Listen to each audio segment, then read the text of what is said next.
Assalamualaikum warahmatullahi wabarakatuh. Perkenalkan, nama saya Dila Husna Rizky dengan NIM 2220019 dari Prodi D3 Kebidana Fakultas Kesehatan Universitas Muhammadiyah Sumatera Barat.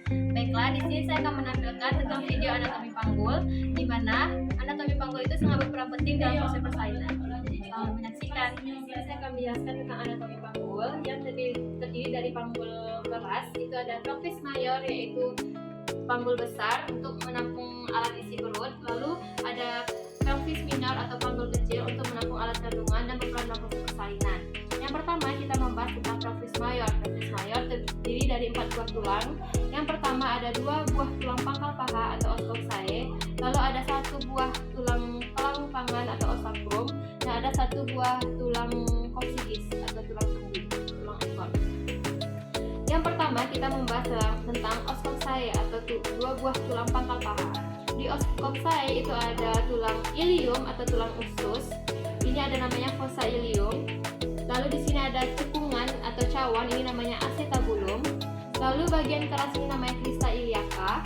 Lalu yang bagian menonjol di ujung yang bagian keras ini atau yang di bagian ujung crista iliaca ini namanya spina iliaca anterior superior, ada kanan dan kiri. Lalu di bagian bawah yang menonjol ini namanya spina iliaca anterior inferior. Nanti juga ada bagian belakang, itu namanya spina iliaca posterior superior. Lalu ada spina iliaca posterior inferior. Jadi ada yang menonjol di depan 2 buah dan ada yang menonjol di belakang 2 buah.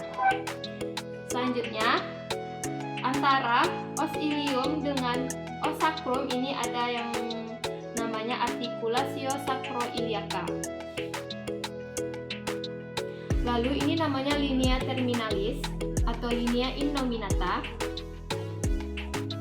dan itu merupakan bagian dari os coxae atau 2 buah tulang pangkal paha. Selanjutnya bagian dari os ischium, yaitu tulang duduk yang memopang kita saat kita duduk, itulah os ischium berperan. Yang pertama yaitu ketika kita balikkan, yang cekungan besar ini namanya incisura ischiadica mayor. Lalu ada cekungan yang kecil ini namanya incisura ischiadica minor. Ini ada kanan dan kiri, ada incisura ischiadica mayor kanan dan kiri, dan ada incisura ischiadica minor kanan dan kiri. Nah, bagian yang menonjol yang menghubungkan antara incisura ischiadica mayor dan incisura ischiadica minor ini adalah spina ischiadica.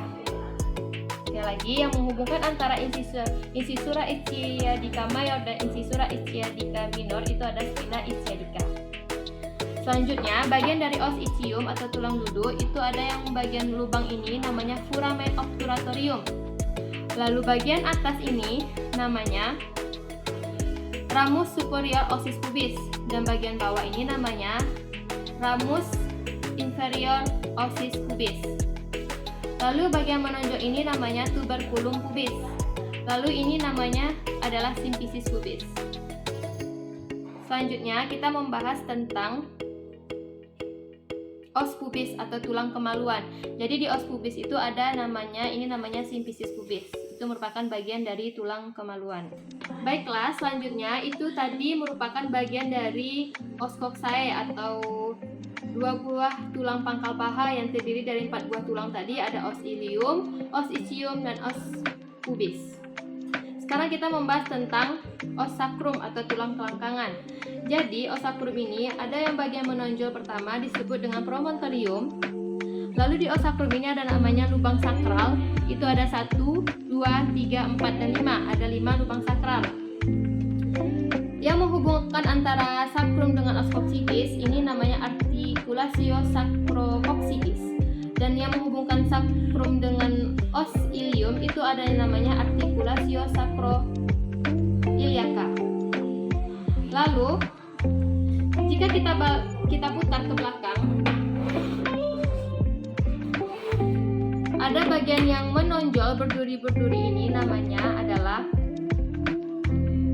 crista sacralis. Jadi yang menonjol ini namanya crista sacralis. Lalu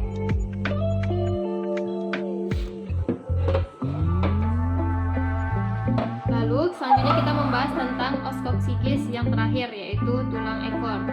Os coccygeus ini terdiri dari 3 sampai 5 ruas tulang yang saling menyatu, yang nantinya akan secara alamiah terdorong 1-2 cm ketika persalinan. Jadi ketika kepala bayi lahir itu dia akan terdorong 1-2 cm. Itu namanya tulang oskopsikis. Nah, itu tadi penjelasan mengenai tulang osakrum, oskopsae, dan oskopsikis. Jadi ingat yang pertama tadi, oskopsae 2 buah tulang pangkal paha yang terdiri dari 4 buah tulang. Yang pertama ada os ilium, 2 buah tulang kanan dan kiri, lalu ada os ischium dan ada os pubis, tulang duduk dan tulang kemaluan. Lalu yang kedua ada osakrum ini tadi, lalu ada oskopsikis, tulang ekor. Osakrum adalah tulang tangan dan oskopsikis adalah tulang ekor. Itu tadi merupakan anatomi dari pelvis mayor, masih dari ruang lingkup panggul besar yang untuk menampung isi-isi perut. Sekarang kita membahas tentang pelvis minor, yaitu panggul kecil yang akan menampung alat kandungan atau sebagai berperan dalam proses persalinan nantinya. Baiklah, sini saya akan menjelaskan tentang pelvis minor. Pelvis minor terdiri dari pintu atas panggul, bidang luas panggul, bidang sempit panggul, dan pintu bawah panggul.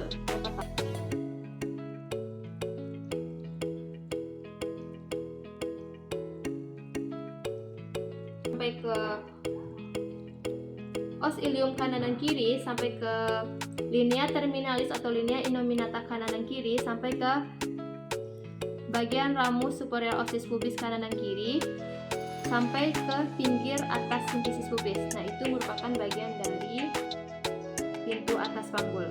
Ingat, dari promontorium sampai ke artikulasio sacroiliaca kanan dan kiri, ke crista iliaca, ke linea innominata atau linea terminalis kanan dan kiri, ke ramus superior osis pubis kanan dan kiri, dan pinggir atas simfisis pubis. Nah, itu bagian dari pintu atas panggul. Selanjutnya yaitu bidang luas panggul. Bidang luas panggul itu terdiri dari pertengahan simfisis pubis sampai ke 3 sampai ke dari 4 sampai ke 5 lubang sakral, lalu sampai ke bagian acetabulum. Jadi ditarik dari lubang keempat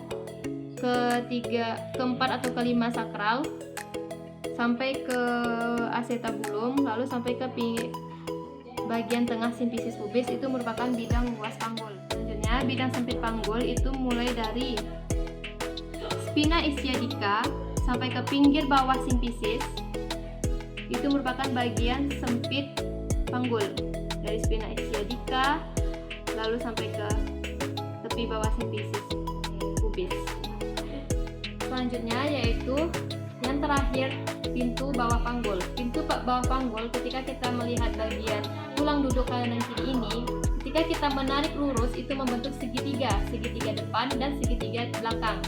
Segitiga depan ini membentuk yang namanya arcus pubis, segitiga belakang membentuk yang namanya ligamentum, membentuk yang namanya segitiga juga, yaitu ligamentum sacrotuberosum.